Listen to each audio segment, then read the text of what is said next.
Buenos días a todos los que se están sumando, tanto al Meet como a la transmisión de YouTube. Ya estamos a las 11 horas, que es el horario de inicio de la jornada de hoy. Pero bueno, seguramente todavía se va a seguir sumando gente, así que vamos también a tener esa consideración de todos aquellos que se vayan sumando. Primero que nada, gracias por seguir confiando en estos workshops, en estas sesiones del workshop de microelectrónica que está organizando Fundación Fulgor. A aquellos que han presenciado las 3 sesiones, esperemos que les sirva, que les guste y que puedan tomar contacto con Fundación para los próximos proyectos y también las próximas sesiones de workshop que tenemos preparadas para ustedes. Seguimos esperando a que se sume la gente. Como han leído en la invitación que les ha llegado por los distintos medios, redes sociales, correo electrónico, las facultades, las universidades de todo el país que se han sumado y que han compartido esta invitación, a las cuales estamos muy agradecidos que también compartan estos lugares y estos medios para compartir el conocimiento que creemos que es muy importante para el desarrollo de nuestra querida Argentina. Así que muchas gracias por sumarse, por compartir, por estar presentes, y a aquellos que recién se suman a esta sesión, les cuento que en nuestro canal de YouTube tenemos subidas las 2 sesiones previas por si les interesa. La primera se denominó Microelectrónica en Argentina, en donde se trató de compartir la experiencia desde Fundación Fulgor respecto a la microelectrónica y los circuitos integrados. Estuvo dada por el doctor ingeniero Benjamín Reyes.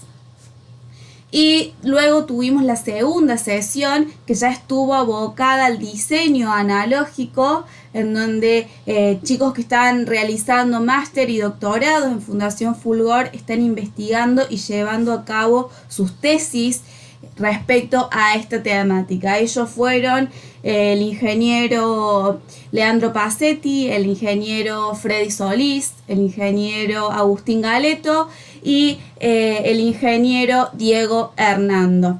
Y para el día de hoy tenemos preparada esta tercera sesión, que estará abocada a la óptica integrada y la fotónica en silicio, dictada por el ingeniero James Ganst. Así que se sigue sumando gente. Les doy la bienvenida a todos aquellos que están presentes el día de hoy.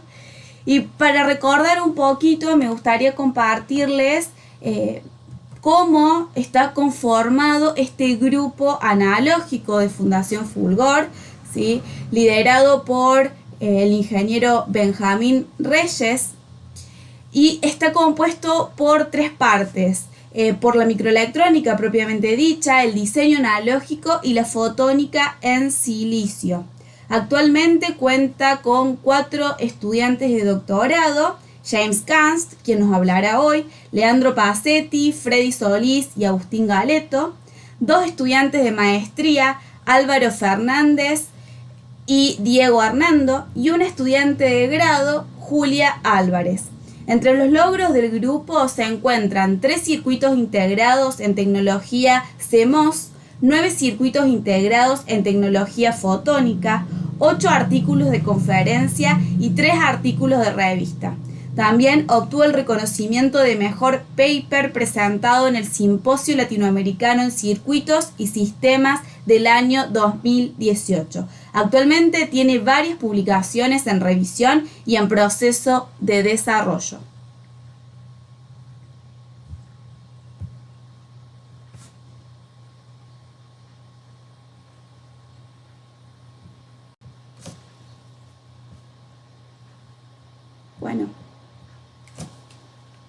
Ahora sí, una vez presentado al grupo de microelectrónica de Fundación Fulgor, queremos agradecer a los fundadores de Fundación, justamente a aquellos que han inspirado toda esta tarea de desarrollo en Argentina y fomentando siempre la educación y la excelencia académica para justamente poder crear alternativas que surjan desde nosotros, los argentinos, y siempre apostando a la ciencia e investigación argentina. Así que muchas gracias Oscar Agassi y Mario Hueda por estar presentes hoy y bueno, y también ser parte de Fundación Fulgor.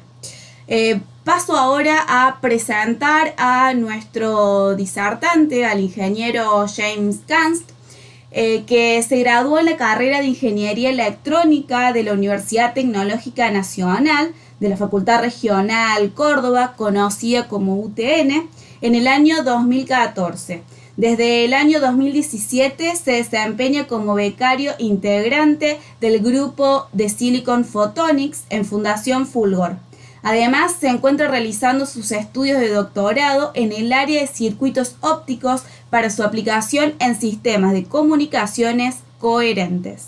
Entre sus principales intereses se encuentran moduladores ópticos tales como el modulador March Sender, Ring Resonator, entre otros, y efectos no lineales en dispositivos ópticos. Así que James, te damos la bienvenida. Si querés empezar a compartir la pantalla de tu presentación para dar comienzo a la sesión de hoy.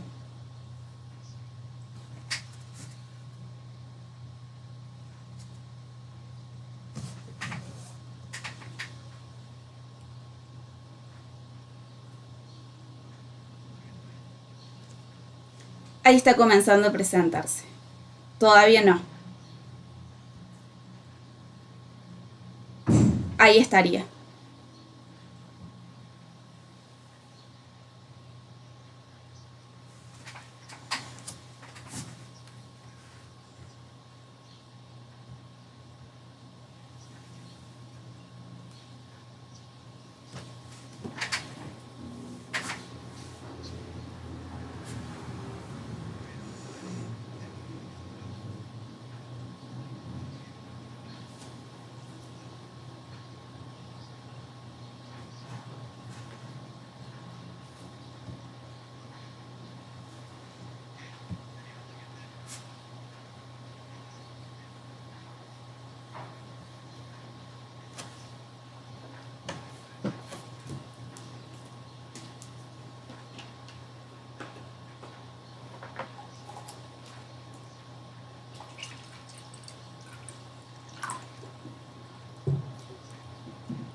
Hola.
Feynman, lo que nos dio a la humanidad el poder de generar luz, más allá de un foco o la luz solar, o sea, usar la luz solar o una vela, ¿no? Donde ya ahora podemos controlar la potencia, la frecuencia, la polarización, ¿no?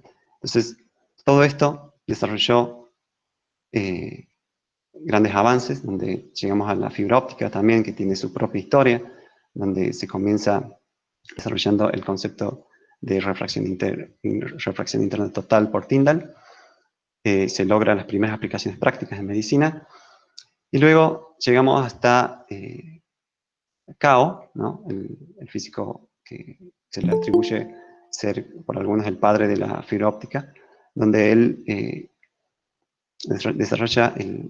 introduce el concepto de que si nosotros logramos reducir las pérdidas del silicio, que es posible reducir las pérdidas del silicio de tal forma de poder hacer comunicaciones ópticas de larga distancia. Entonces, gracias al concepto que él introdujo y las pruebas que él demostró, hasta hoy en nuestros días podemos obtener fibras ópticas de pérdidas de 0.2 dB por kilómetro o incluso menos, ¿no? Bien, estas son un poco las curvas de pérdidas a través de los años. En las primeras fibras ópticas se obtenían pérdidas de 4 a 5 dB y 2 dB en algunas ventanas, por ejemplo la ventana O o la ventana C y L. Y luego, a través de los años, donde se va desarrollando cada vez más la tecnología de fibra óptica, hasta llegar a la fibra óptica de nuestros días, que llegamos a las pérdidas muy bajas, lo que nos permiten hacer comunicaciones muy a larga distancia y con muy buena calidad. Muy bien. Ahora vamos a desarrollar muy rápidamente el concepto de fibra óptica, que es importante para saber Silicon Photonics, porque se desarrolla sobre el mismo concepto. Tenemos dos medios, uno es el agua y el aire, donde están caracterizados por tener un índice de refracción, en este caso N1 y N2, donde este índice está relacionado directamente con la luz, que es lo que nos dice a qué velocidad va a viajar la luz en ese medio. Tenemos la ecuación, la velocidad de propagación de la luz va a ser igual en ese medio, va a ser igual a la velocidad de luz del vacío dividido el índice de refracción. Es decir, entre el índice de refracción es mayor, la velocidad de propagación de la luz en ese medio va a ser menor. Bajo este concepto, si nosotros incidimos una luz proveniente en este caso el agua, hasta la frontera entre los dos campos, los dos sistemas, dependiendo del ángulo crítico, puedo tener una reflexión interna total de las de luz, ¿no? Y las de luz queda dentro del agua. Las condiciones para eso son que el índice de refracción, primero, del agua, en este caso el medio donde quiero transportar la luz, sea mayor que el índice de refracción del aire, y además cumplir cierto ángulo de incidencia, ¿no? En base a eso se desarrolla la fibra óptica, donde tenemos primero el núcleo, en este caso de silicio, también en silicio dopado para reducir las pérdidas, y un revestimiento que es el que se encarga de tener el segundo índice de refracción necesario para hacer la reflexión interna total. En base a esto, y depende del núcleo, del tamaño del núcleo, podemos tener dos fibras ópticas. Una de multimodo, donde permite viajar a la luz por diferentes caminos, diferentes caminos y rebotes, como ven aquí. Y dependiendo, si yo lo reduzco cada vez más al núcleo de la fibra óptica, puedo llegar a obligar a la luz a viajar por un solo camino, la que se denomina fibra multimodo. Muy bien, ¿de qué se trata Silicon Photonics entonces? Silicon Photonics obtiene el concepto de la fibra, ¿sí? Y también se beneficia de la industria de la electrónica. El principal concepto es, yo tengo wafers, que son estos discos que se usan en la industria electrónica, ¿no? Que son de silicio, y que están muy desarrollados a través de la historia para ser lo más eficientes posibles cuando desarrolla un dispositivo electrónico, circuito integrado, y al mismo tiempo la fibra óptica también utiliza el silicio para transportar la luz. Entonces, ¿qué tal si utilizamos los mismos wafers, incluso las mismas fábricas de electrónica, para, en vez de hacer circuitos electrónicos, hacer circuitos ópticos, es decir, hacer fibras en miniatura. Por ejemplo, vemos en la animación, tenemos el silicio, el núcleo de silicio, tal como lo tenemos en la fibra, y el cladding, que es el segundo material para hacer la reflexión interna total.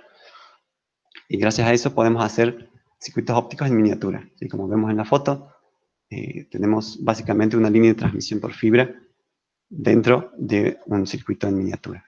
¿Sí? Ese es el principal concepto de Silicon Photonics. Si bien el concepto de óptica y materiales ópticos se conocía, el concepto de Silicon Photonics es utilizar materiales que ya existen, fábricas que ya existen, y productos y procesos en serie que ya existen de la industria electrónica para realizar circuitos ópticos.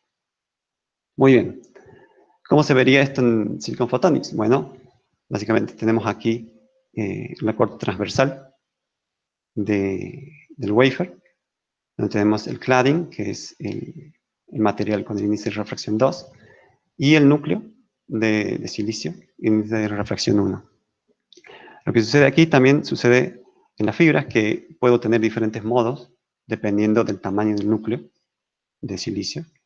Y puedo tener el mismo concepto, por ejemplo, dependiendo del ancho y el largo el ancho y el alto de la fibra, que está constituida en el medio, puedo tener diferentes modos, ¿no? Entonces, básicamente cumple la misma función que una fibra, solo que en miniatura. Muy bien, ¿cuáles son las aplicaciones de Silicon Photonics?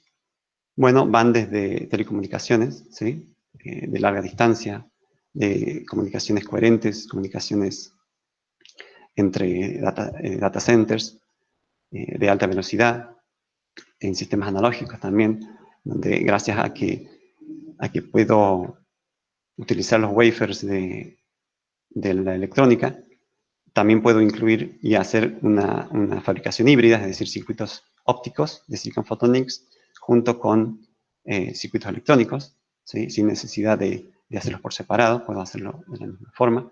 También tiene sus aplicaciones en la información cuántica, ¿sí? en sensores biológicos, que tiene una salida muy prometedora a los sensores biológicos, porque la idea es poder hacer estos sensores en masa, por ejemplo, y en el caso que estamos ahora, imagínense con la pandemia, si es posible hacer sensores en masa de producción y tener muestras de sangre instantáneas en el momento. Eso lo vamos a ver un poco más adelante. También para sensores de la industria, como sensores de la calidad del agua, calidad o presencia de gas, y muchas otras aplicaciones que pueden describirse. Muy bien, ahora un poco más vamos a desarrollar en profundidad el concepto de circuitos ópticos.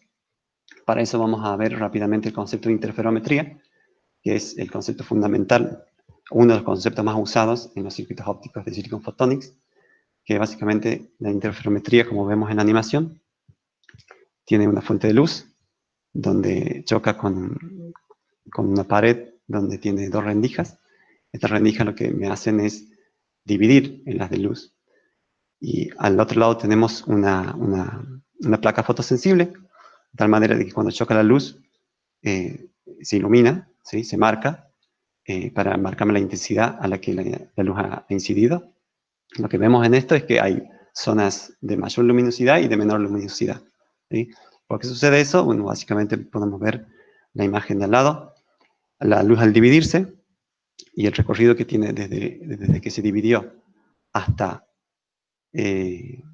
la placa fotovoltaica, tiene un recorrido. Y por ejemplo, en el caso de las zonas oscuras, es porque los dos haces de luz han tenido han recorrido distancias diferentes y da justo 180 la diferencia de fase, lo que me produce una interferencia destructiva. Pero en el caso de las zonas más brillantes es porque en ese caso en las de luz, los dos haces de luz han recorrido la misma distancia y su fase está acorde, ¿no? Y entonces se produce una interferencia constructiva en esa zona. Lo mismo sucede en la naturaleza, ¿no? Cuando vemos una mancha de aceite, tenemos la fuente solar que, que manda un rayo solar a la mancha de aceite. Este rayo primero rebota en la mancha de aceite y nos llega una parte al ojo. El otro penetra en la mancha de aceite y rebota en el asfalto. Y tenemos el mismo concepto. El haz de luz se dividió y ha recorrido, en este caso, diferentes distancias. ¿Cómo se ve este efecto a nuestros ojos? Bueno, se ve el patrón del aceite, donde para algunos colores se produce una interferencia destructiva y para otros colores se produce una interferencia constructiva, ¿no? Y vemos el famoso patrón de la mancha de aceite con los colores. Muy bien. Volvemos al concepto de circuitos ópticos pasivos. Recordemos que es un circuito donde ingresa un haz de luz y sale el haz de luz modificado luego de pasar por la caja. ¿Qué se necesita? Bueno, básicamente, en principio se necesita un láser y una estructura diseñada para conducir la luz. Recordemos que este es un comportamiento fijo. Ahora vamos a ver ejemplos de circuitos pasivos. Por ejemplo, este es un interferómetro de Mach-Zehnder, donde está constituido primero por una entrada, en este caso una entrada óptica de un láser.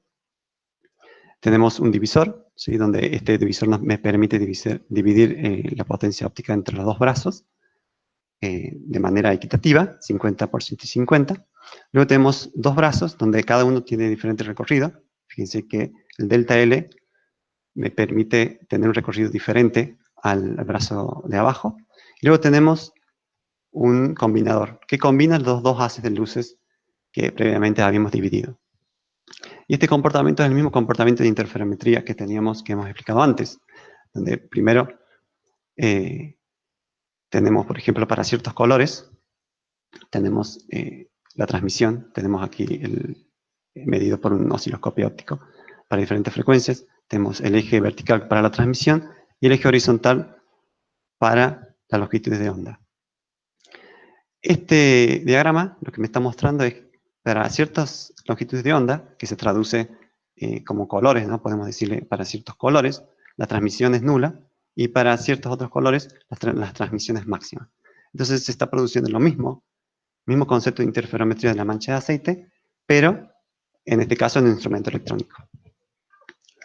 Muy bien, después podemos pasar al siguiente circuito óptico pasivo, que es en este caso un anillo, donde está constituido por dos vías de onda en paralelo, que tienen en el medio un anillo. Este dispositivo también usa el concepto de interferometría, pero de una forma un poco diferente. Lo que hace es, tenemos una entrada marcada por la línea violeta, parte de la luz se acopla al anillo, y esa luz acoplada empieza a girar dentro del anillo, por reflexión interna total. En cada giro del anillo, la luz está recorriendo cierta distancia, que vuelve a interferirse de nuevo con la entrada. Luego esa interferencia viene y se acopla y sale por la salida roja, que es el drop, ¿no? Como vemos en la animación, la luz ingresa, empieza a girar dentro del anillo, empieza a ser interferida por la misma entrada, y parte de ese comportamiento tira a la salida del drop, y también parte de ese comportamiento sale por la salida directa, que es la true, que es la flecha verde, ¿no? ¿Cómo se vería esto en un instrumento óptico? En un osciloscopio óptico. Tenemos la potencia de salida en dBm y tenemos las longitudes de onda en el eje X. Fíjense que aquí hay dos gráficos, dos curvas, dos mediciones en todo caso. Tenemos las montañas, ¿sí? Los picos, en ciertas longitudes de onda, es decir, atenúa totalmente hasta los picos, donde me va a dar la máxima potencia para cierta longitud de onda. Esa es la salida del drop, ¿sí? Imagínense que esto puede servir como filtro, ¿no? Si yo quiero cierta longitud de onda, aplico un anillo y tengo un filtro de muy buena calidad justo en esa longitud de onda. Y por otro lado tenemos la salida directa, que es todo lo contrario a la salida drop, que transmite todas las frecuencias, excepto donde está la frecuencia de resonancia del anillo, que son los picos. Este gráfico que ven aquí es el layout en en Silicon Photonics. Y ahora vamos a ver un poco de los trabajos de la fundación referidos a circuitos ópticos pasivos. Aquí lo que vemos es un chip de aproximadamente 3 milímetros por 2 milímetros, donde contiene varios circuitos ópticos. Primero tenemos aquí, por ejemplo, anillos. Tenemos las longitudes de onda, las guías de onda, perdón, por estas líneas en rosa. Tenemos interferómetros de Mach-Zehnder, por ejemplo, que son la mayoría, donde tenemos el divisor, tenemos diferentes caminos de la luz y el combinador. Muy bien. ¿Cuál es el tema aquí? Yo les estoy mostrando los circuitos, los Mach-Zehnder, el anillo, pero no les estoy diciendo cómo ingresa la luz, dónde está el láser, dónde está la fuente de luz. Bueno, si prestan atención, estas pequeñas estructuras triangulares son las encargadas de ingresar la luz y de sacar la luz. ¿Cómo funcionan? Se denominan acopladores verticales ópticos o backgrating couplers, donde, digamos, la industria me puede dar dos formas de introducir la luz. Una que es la más obvia, que puedo acercar el chip fotónico hacia la fibra óptica, ¿no?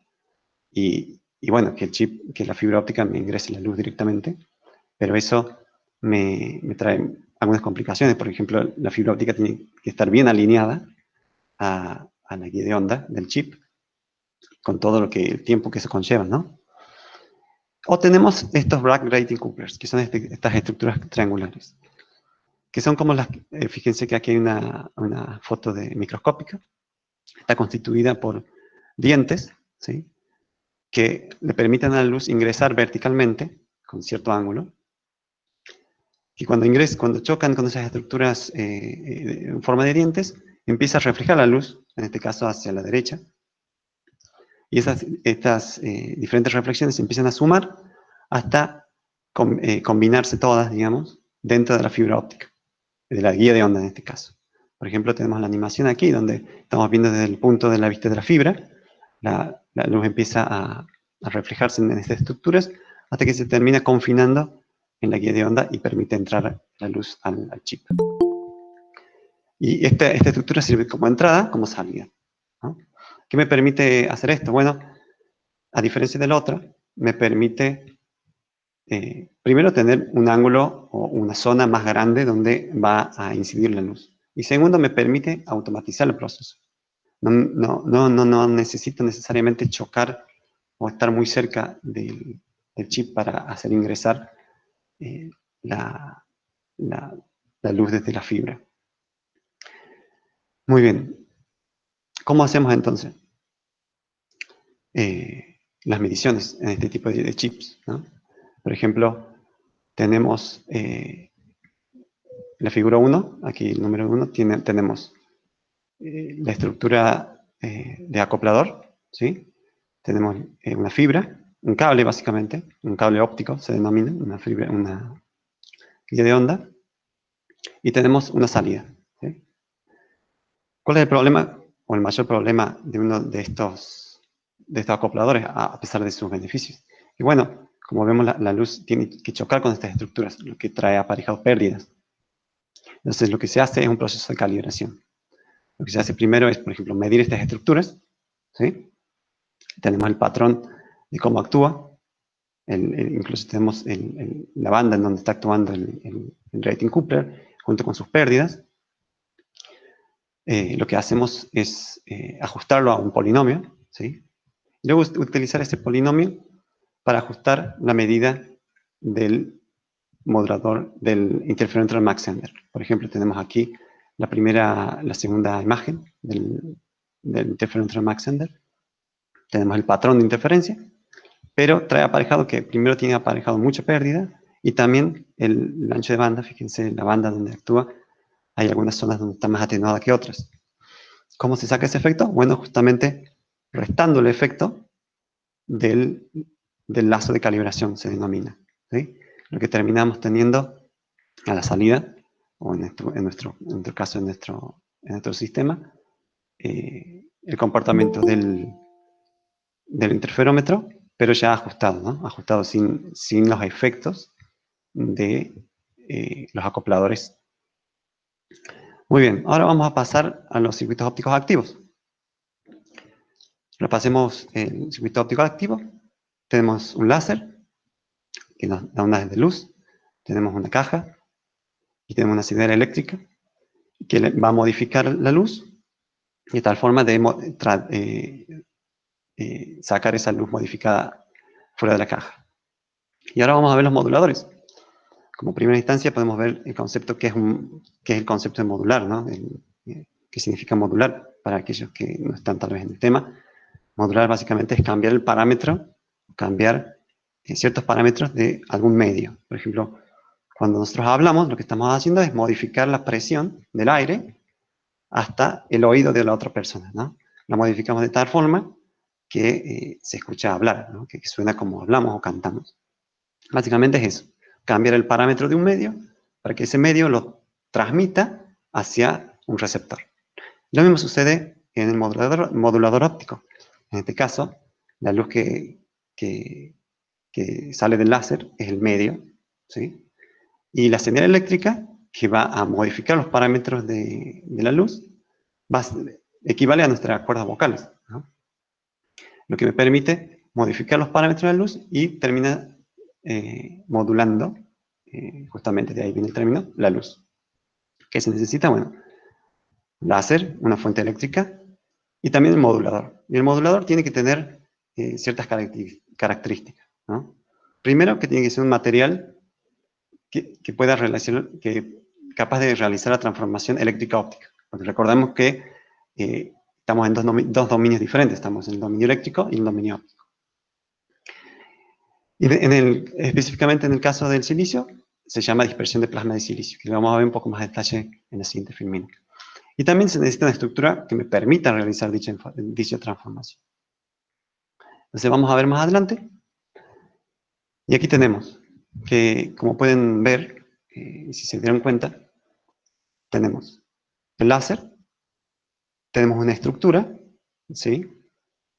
Que básicamente es el interferómetro Mach-Zehnder que vimos previamente, ¿sí? Donde el haz de luz se divide en dos, tiene dos caminos. En un caso el camino está compuesto por una caja, ¿sí? El otro camino no. Y a la salida tenemos un combinador donde el haz de luz va a ser combinado.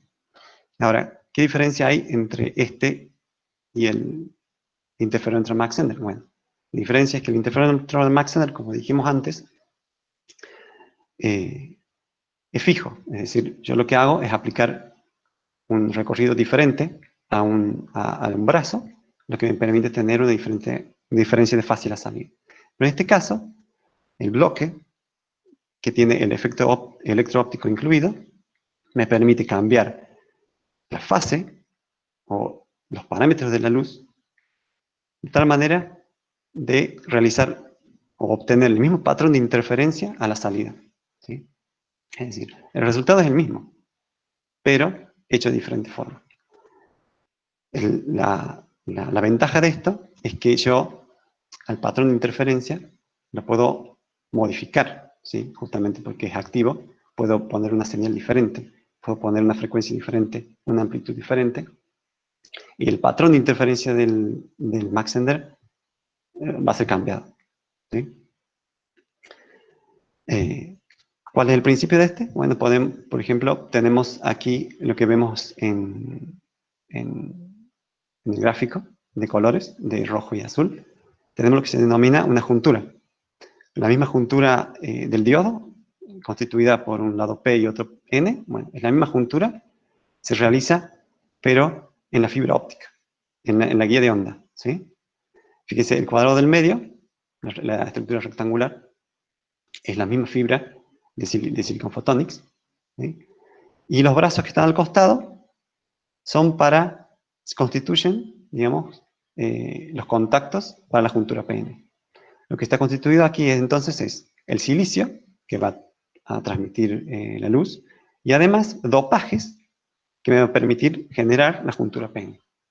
Esa juntura PN lo que hace es cuando yo aplico tensión, en este caso, fíjense, el bias, -4. En este caso está el diodo, si fuera un diodo, está polarizado en inversa. Fíjense cómo se modifican las cargas, ¿sí? La zona de deflexión, en medio de la fibra. Y esa modificación en la zona de deflexión es lo que me permite cambiar los parámetros de la luz que está viajando por ese medio. Y específicamente, ¿qué parámetro me cambia de la luz? El índice de refracción, ¿sí? En un caso ideal, un índice de refracción. Después en la práctica vemos que no es el índice de refracción no es lo único que cambia, sino también cambia un poco la atenuación y tiene efectos secundarios, ¿no? Pero en un caso ideal, podemos decir que esta manipulación, ¿sí?, de la luz a través de la juntura pene me cambia esencialmente el índice de refracción. Y recordemos la ecuación de propagación a través del medio de la luz, viene dada por la constante C, dividido el índice de refracción. Es decir, si yo cambio el índice de refracción del medio, gracias a esta juntura, puedo cambiar la velocidad de la luz, ¿sí? Y eso es lo que está pasando en el modulador. Yo en un lado, gracias al efecto electro-óptico que fue desarrollada por Sorev y Bennett en los años 1987, puedo cambiar la velocidad de la luz en un brazo, lo que se va a traducir en una diferencia de fase, lo que me va a dar el patrón de interferencia, justamente como la mancha de aceite, ¿sí? Y aquí tenemos un videito donde explica el concepto un poco más gráfico, ¿sí? Vamos a poner un poco más rápido. La idea, tenemos el interferómetro Mach-Zehnder, donde en uno de los brazos se pone la juntura, en este caso está representada como si fuera un capacitor, donde le aplico una tensión, ¿sí?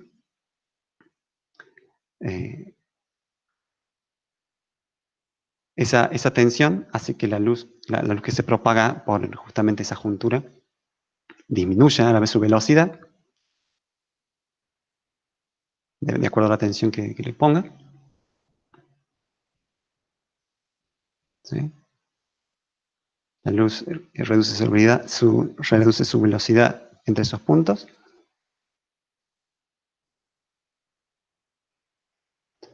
Y tenemos las ondas, supongamos que tenemos el láser aquí, representado por la onda senoidal. Y a medida que cambiamos la tensión, fíjense cómo se mueve la fase de la señal, ¿sí? Ese movimiento de fase lo que se traduce es en la modificación de amplitud a la salida del Mach-Zehnder. Aquí tenemos en el caso de modulación por bits, ¿no? Cada bits, por ejemplo, subimos y bajamos en la curva. Cuando lo mantenemos abajo, están en contrafase, perdón, lo que hace una interferencia destructiva. Y si lo subo en tensión, pongo en fase al sistema, lo que me permite tener una amplitud mayor. Muy bien. Ahora vamos a ver ejemplos de trabajos en la fundación de circuitos activos, ¿sí? Este chip, posee varios circuitos ópticos activos dentro, ¿sí? La medida es de 3 por 2,5 milímetros aproximadamente. Y para verlo un poco más en detalle, primero vamos a ver aquel que está marcado en transparencia verde, ¿sí?, que es un Mach-Zehnder. Justamente es un modulador Mach-Zehnder. Está constituido de esta forma. Fíjense que tenemos primero el interferómetro Mach-Zehnder, tenemos los diodos que representan las junturas, pero en este caso las junturas no están aplicadas a un solo brazo, ¿sí? Están aplicados los dos brazos. ¿Por qué? Porque la idea es, primero, si aplico una tensión inversa a los brazos, ¿sí? Es decir, yo puedo, de un lado, en un brazo puedo desfasar para la izquierda a la luz, y en el otro brazo puedo desfasar a la derecha a la luz. La luz termina siendo desfasada en el combinador, pero es una forma más efectiva, ¿sí?, de utilizar la potencia eléctrica en este caso, o la circuitería, para que me consuma menos y tenga un efecto práctico. Y si lo vemos un poquito más grande, el modulador, vamos a ver que tenemos la entrada, el divisor, tenemos una pequeña desfase estructural aquí. Eso es a propósito, debido a que si no, el patrón de interferencia no se va a poder medir en el instrumento.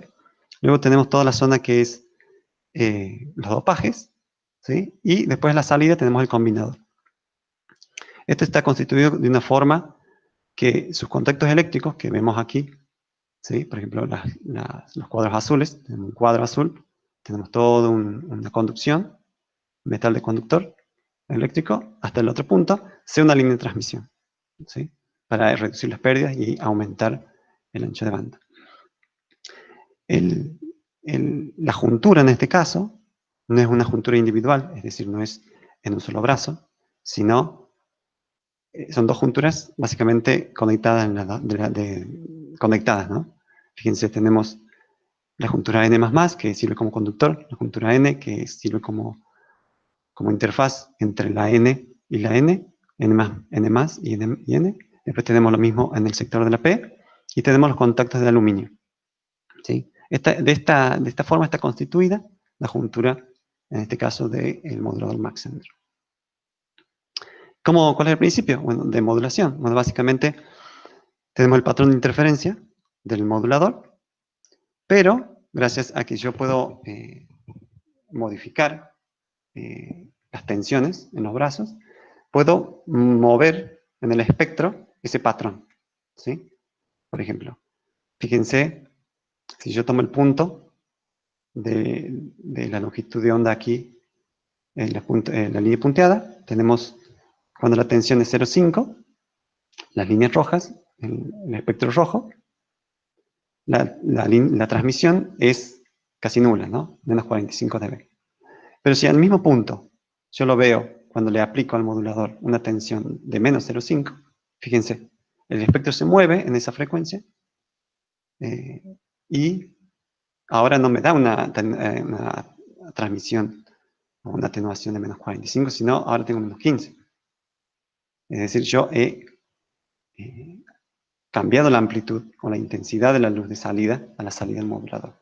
Y ese es el concepto de la modulación de la luz, ¿sí? Para ciertas frecuencias, el modulador tiene que estar diseñado para ciertas frecuencias, de tal manera que pueda tener este cambio de espectro, y ese cambio de espectro se traduzca en cambio de potencia de salida. Muy bien, una aplicación práctica que tiene el Silicon Photonics comercial viene dada por uno de los primeros transceptores coherentes en el área en la tecnología Silicon Photonics, dado por Acacia, la empresa Acacia.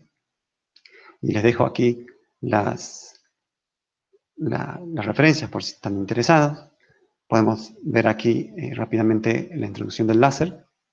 El láser se divide en dos, uno para el receptor, se va a encargar de modular la señal, y del otro lado vemos el transmisor, donde tiene ciertas divisiones también para dividir el haz de luz del láser para diferentes moduladores. Tenemos sus respectivos desfasadores, hasta al final tener la salida hacia la fibra óptica. Imagínense el tamaño del chip de Silicon Photonics, que se compara con una moneda, ¿no?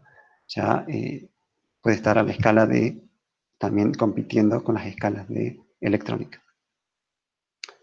Muy bien.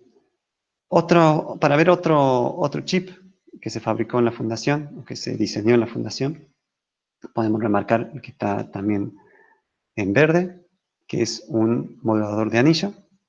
El concepto es muy parecido al Mach Zehnder. Tenemos, fíjense si se notan, las líneas rosas son el silicio, el anillo que previamente habíamos estudiado.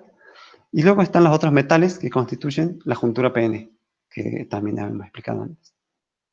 Esta juntura PN se realiza alrededor del anillo. Y viendo un poco más de lejos el modulador, tenemos las entradas ópticas,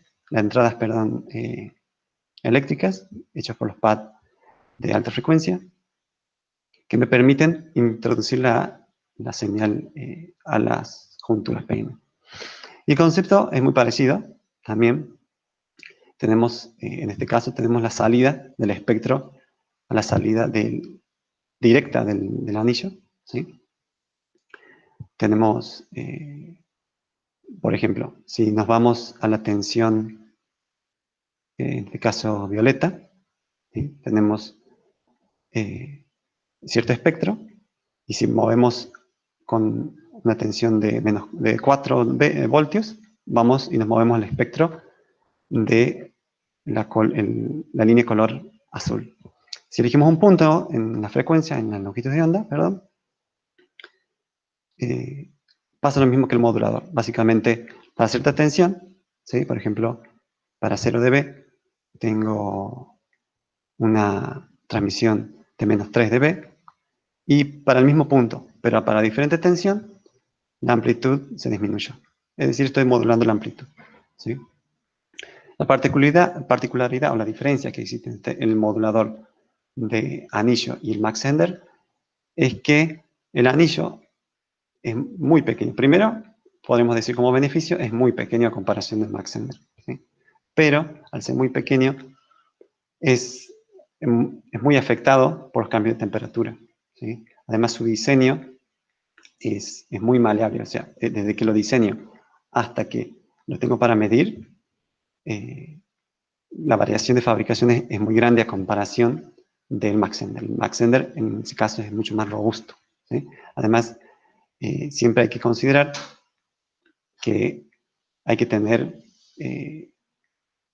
derivas térmicas, ¿no? A través del tiempo, aumenta la temperatura en el circuito, empiezan a cambiar algunos factores, y esas derivas térmicas se tienen que corregir. Bueno, en el anillo esas derivas térmicas son muchas, y además consumen mucha energía electrónica. Entonces, para hacer un transmisor con anillos, tiene sus ventajas, pero también tiene sus desventajas en ese sentido, y por eso es que generalmente estos moduladores no se los usa para transmisiones ópticas y así de fabricación en masa, sino muy específicas. Lo que sí tienen aplicación estos moduladores de anillos en biología, que después vamos a ver un ejemplo. Muy bien. ¿Qué ventajas tiene Silicon Photonics? Por ejemplo, aquí tenemos la foto del chip de la fundación, el que está en la punta. ¿Cómo se mide? Bueno, la forma de medir se usa en estación de medición, donde, como dijimos antes, gracias a los acopladores verticales, podemos hacer ingresar la luz perpendicularmente y me automatiza el proceso. Es decir, yo sé dónde están ubicados los acopladores verticales. Yo, a través de un sistema de automatización, puedo medir cada uno de los chips automáticamente, junto, obviamente, si en caso del chip activo, tiene que tener las puntas RF, ¿no?, a los costados. ¿Qué otras ventajas tiene primero el Silicon Photonics y después este proceso de medición?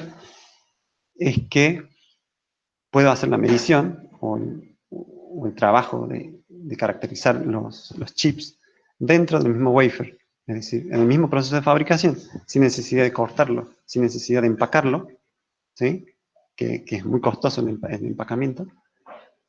Puedo utilizar este tipo de medición con estos acopladores verticales para hacer las mediciones automatizadas dentro del mismo wafer, justo antes de que salgan a la venta, ¿no?, antes de que sigan en el proceso, lo que me ayuda muchísimo en el sentido de reducir costos y energía.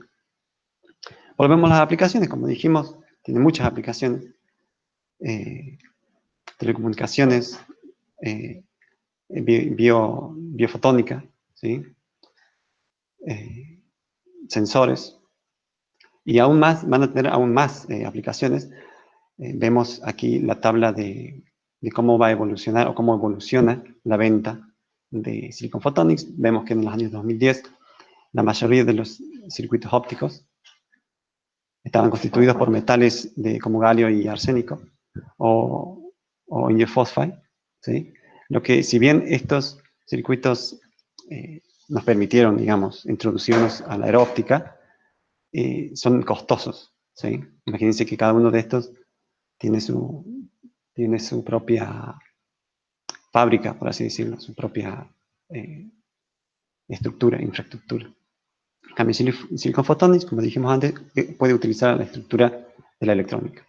Vemos a través de los años que Silicon Photonics empieza a ganar terreno y se prevé que en el 2022 Silicon Photonics va a tener gran parte, ¿no? Del comercio. Pero hay por así decirlo, hay una desventaja, en principio, por Silicon Photonics. Siempre cuando yo gano algo, ¿no? Siempre hay algo que pierdo. En este caso, si nos comparamos con el indium phosphide, podemos aquí, por ejemplo, ver en caso de desempeño, tenemos circuitos pasivos, tenemos los puntos verdes. Mientras más puntos verdes tenga, significa que es mejor. La H significa que es híbrido, es decir, que no es Silicon Photonics puro, sino que está compuesto por indium phosphide o algún metal extraño. Vemos que los moduladores, ¿sí? En el caso de los moduladores y los láseres y los amplificadores, el Silicon Photonics todavía no le ha ganado al indium phosphide, ¿sí? Entonces, Silicon Photonics, digamos, está en esa lucha, ¿no? Por mejorarse y por buscar aún más aplicaciones que lo hagan rentable. Muy bien, un poco de material extra. Justamente lo que les hablaba era de una de las aplicaciones del anillo, que es los sensores biológicos, donde tenemos la estructura del anillo. En este caso no tengo dos guías de onda, sino tengo una sola guía de onda. Como les dije, el anillo es muy sensible a las perturbaciones, y eso puede ser un beneficio en ciertas áreas, por ejemplo en la biología.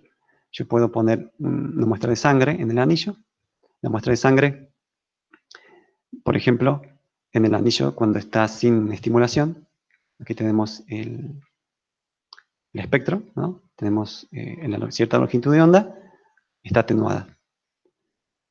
Pero si yo le introduzco, por ejemplo, una muestra de sangre, y esa muestra de sangre tiene cierto componente, cierta proteína o cierto virus que me perturba el anillo mueve su espectro, ¿sí? Resultando en que en la misma longitud de onda, ahora tengo otra tensión. Está modulando, digamos. El anillo se está modulando por la muestra de sangre. Y esa modulación la puedo detectar y decir, bueno, miren, tiene cierto tipo de proteína, ¿no? Y es un avance muy grande porque imagínense que el anillo se puede hacer a cantidades enormes, y si se logra hacer un sensor de este tipo, solucionaría muchas cosas. Y bueno, y si queda algún tiempo, son las 11.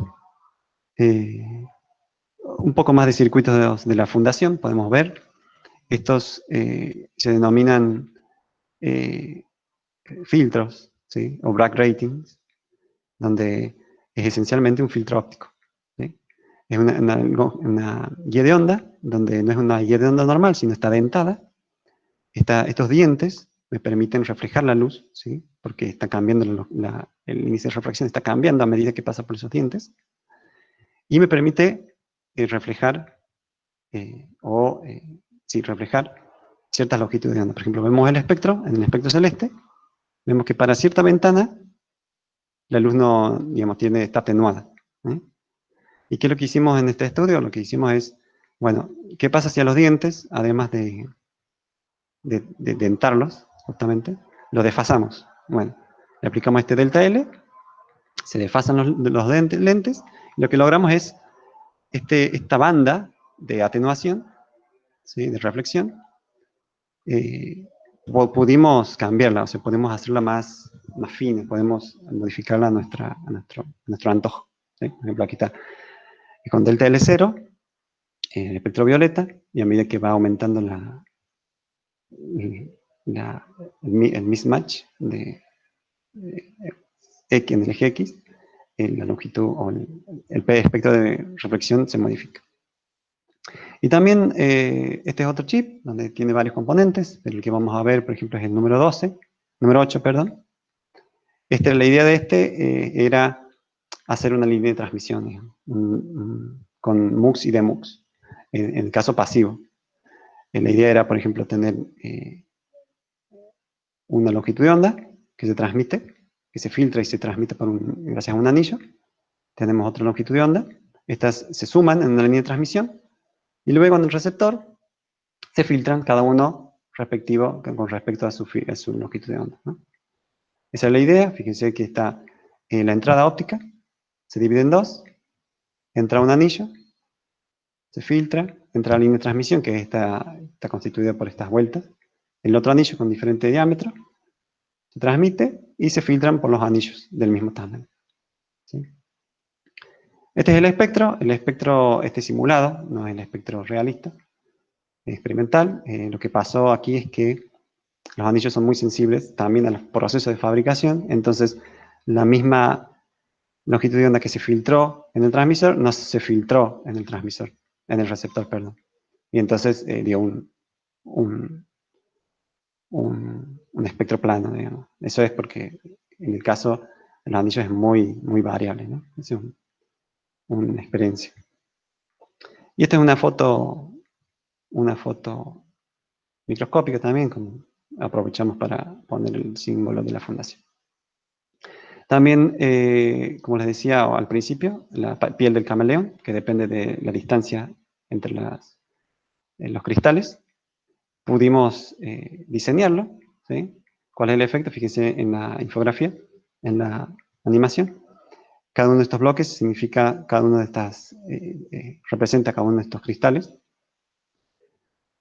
para cierta separación de estos puntos. La luz pasa, pero si yo lo modifico, la luz se bloquea. Y este es el diseño en Silicon Photonics, que básicamente esos huecos representan cada uno de los cristales. La luz ingresa por este lado y a medida que va viajando por el componente, se va filtrando. Por ejemplo, aquí tenemos una animación hecha en la fundación también. La luz ingresa y a medida que va viajando a través del componente, se va filtrando hasta quedar cierta banda de longitud de onda y termina saliendo. Y hasta ahí es la presentación. ¿Algunas preguntas?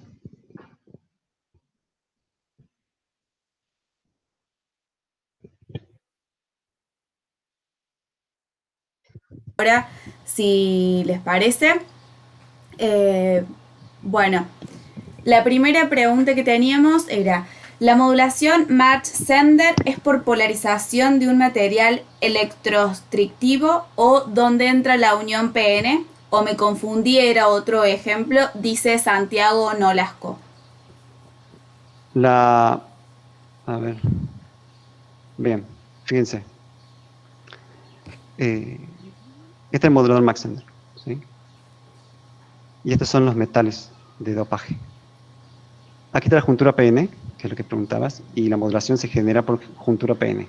Y ahora, ¿dónde está la luz? ¿Dónde introduce la luz? Bueno, la luz está entre la juntura PN, ¿sí?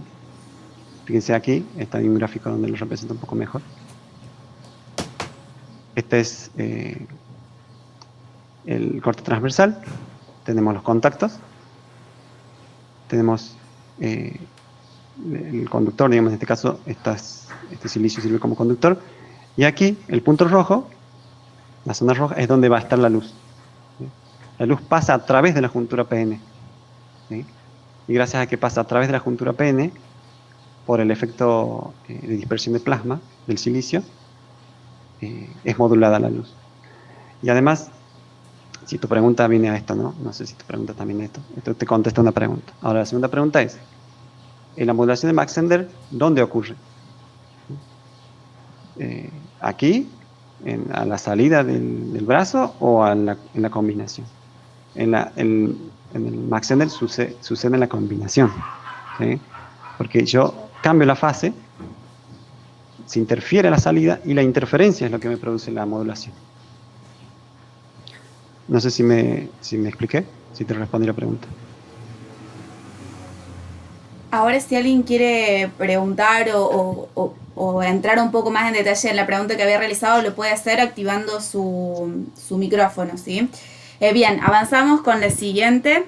Germán Fernández pregunta si podemos compartir el correo. En breves les voy a compartir una placa en donde están todos los medios de contactos. Así que eso lo dejamos un poquito para adelante y ahora continuamos con las preguntas técnicas. Y la segunda pregunta de Germán Fernández es: ¿qué programa utilizan para diseñar? Para diseñar es un programa abierto que se llama KLayout, ¿sí? Que es el que justamente es donde diseñamos esto. Es KLayout, que es un programa libre de código abierto, pero tiene librerías que son descargadas también, yo te las puedo pasar, digamos, donde se instalan las librerías y donde tienes todos estos componentes. Bien. También preguntan la existencia de compartir la presentación, también ya la vamos a responder un poquito más adelante. La siguiente pregunta de Ariel Lescano: ¿existen transceptores no coherentes? Sí, también, obviamente. No lo he visto comercialmente, ¿no? Porque como que se quiere aprovechar el silicio, su alta integración, para hacer cosas como coherentes. Pero en el lado académico sí existen. Ahora que recuerdo, antes de que Mario me rete, sí existe el transceptor modulación directa, no coherente, que se diseñan en Inphi, ¿sí? Que utiliza tecnología de Silicon Photonics. Bien, la siguiente de Cristian Lucio Arrieta pregunta: primero te felicito, excelente presentación y gracias por compartir vuestra experiencia. Pregunta: la construcción física de los diferentes integrados ópticos, ¿dónde se realizó? Así como el laboratorio de medición y caracterización. Bien, la primera, los circuitos pasivos, ¿sí? Los circuitos pasivos, se toma un curso online a través de la plataforma edX, ¿sí? El curso está disponible y se realiza por lo menos 3 veces al año. También les voy a pasar la información. Ellos te enseñan a diseñar a través de diferentes clases, te enseñan a diseñar, cómo usar el programa de diseño, cómo usar el simulador, te dan sus licencias, te dicen los parámetros, cómo lo tienes que dibujar, cómo tienes que diseñarlo. Una vez diseñado, vos le mandas el archivo. Ellos tienen relación con una fábrica de Singapur. Ellos mandan el diseño, según vos cumplas las especificaciones, lo diseñan, les llega a ellos, el curso es de Canadá, perdón, me olvidé de decir eso. Les llega el chip y ellos tienen la estación de medición, ¿sí? Y ellos te dicen: ¿tienes estación de medición en tu país o quieres que te lo midamos? Ellos te lo miden y te mandan los archivos de medición. También te pueden mandar el chip si vos lo quieres, todo esto obviamente no es gratis, tiene un costo de $500, así que, pero es bastante importante, digamos, bastante bueno, te da toda la información. Y después, para el chip activos, es un poco más complicado porque hay información confidencial de cómo diseñar ciertas cosas que te dan. Entonces, el curso es presencial. La fundación financió un viaje a Canadá, a Vancouver, a la Universidad de Vancouver, de British Columbia, y se tomó clase de una semana. Después se estuvo diseñando por lo menos 3 meses este chip. Y el caso de la medición es un poco diferente, porque ellos, si bien tienen estación de medición para medir estos chips activos, como es una facultad, no tienen tanto tiempo, no tienen todo. Entonces, ellos al chip directamente lo mandan y dicen: arréglatelos vos. En nuestro caso, la idea era ir a este año, en Balseiro, tienen todas las cosas para medir esta clase de chips y están haciendo proyectos para medir esta clase de chips de Silicon Photonics. Pero bueno, se truncó todo por esta situación de la pandemia. Pero la idea es medir este chip, caracterizarlo en Balseiro. Fabrizio Alcalde pregunta qué proceso de fabricación utilizaron y también qué proceso utilizaron en la simulación. Proceso de fabricación, primero el chip activo, pasivo, se llama Electron Beam Lithography. ¿Sí? No sé si has escuchado hablar. Y en el proceso de activos es 193 nanómetros. También estos están fabricados en Singapur. Y para simularlo se utiliza un software que se llama Lumerical. El software Lumerical tiene varios paquetes, donde armas un esquemático, otro donde simulas las ecuaciones de Maxwell a través del FDTD. No sé si está relacionado, calculo que porque me hiciste la pregunta sí, pero utilizan el FDTD, digamos, para simular estos componentes. Y corrijo, le pregunta, porque se me corrió justo, ¿qué programa utilizan para las simulaciones? Esa era la pregunta. Lumerical. Correcta. Se llama Lumerical. Pone con L en vez de viene la palabra numérico, ¿no? Pero en vez de una N, pone una L, Lumerical. Y te sale, digamos, y te van ahí. Incluso hay una versión gratuita de 30 días donde puedes empezar. Bien, la siguiente pregunta de Tomás Magnelli. Buen día, realmente muy interesante. Consulta. Entendiendo que se puede provocar adelanto o atraso de fase con un esquema de filtrado pasivo, ¿esto supone algún tipo de potencia reactiva? Siguiendo la analogía con un filtro eléctrico pasivo.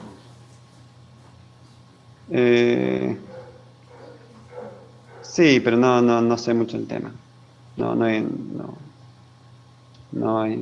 estoy en el tema principalmente de los filtros ópticos, así que no te sabré responder esa pregunta. Bien, la siguiente, Pablo Alejandro Ferreira felicita, muy buena presentación, muy interesante. ¿Sabes si se aplica esta tecnología actualmente en instrumentos ópticos? Sí, tengo entendido que sí. No te sabría decir, pero a ver si me ocurre algo. No te sabré decir un ejemplo, pero estoy seguro que vas a encontrar, si es que lo hay, vas a encontrar muy rápidamente.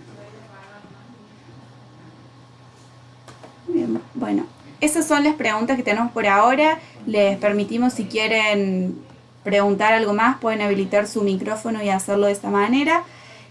También les queremos compartir ahora justamente le queremos compartir información de cómo contactarse con Fundación. Lo pueden hacer enviando un correo electrónico a info@fundacionfulgor.org.ar. También pueden ingresar a nuestra página web fundacionfulgor.org.ar, o bien si se quieren contactar con James, pueden hacerlo enviándole un correo a jjwk89@gmail.com. ¿Sí? Para quienes estén interesados en la presentación, pueden enviar un correo a info@fundacionfulgor.org.ar y a partir de ahí se les compartirá la presentación que estuvo mostrando hoy James. ¿Sí? Todas las dudas que tengan lo pueden hacer a través de estos medios de comunicación o también comunicándose a través del correo electrónico por el cual les ha llegado la invitación a la jornada de hoy. ¿Sí? Aprovecho también para compartirles y contarles que tenemos preparado un siguiente workshop. Ya terminamos con el área de la microelectrónica y ahora vamos a pasar a otra temática que suponemos es de interés de ustedes. Vamos a estar ingresando a lo que son los sistemas de navegación autónoma, terrestres y aéreos. En la jornada que tenemos planteada para el día 31 de octubre, también a las 11 horas, se intentará conocer un poco más sobre estos sistemas de navegación autónoma. Se hará foco en las búsquedas de rutas óptimas a través del planning global y local. También respecto a la localización, la utilización de SLAM y el filtro de partículas, y se abarcará parte de la presentación en el procesamiento de imágenes en estos sistemas de navegación autónoma terrestres y aéreos usando la odometría visual. Así que los invitamos, va a ser dada por el ingeniero Leandro Bornino. Esta es otra de las áreas que se están desarrollando dentro de Fundación Fulgor, así que están más que invitados a participar y a sumarse el día 31 de octubre a las 11 horas.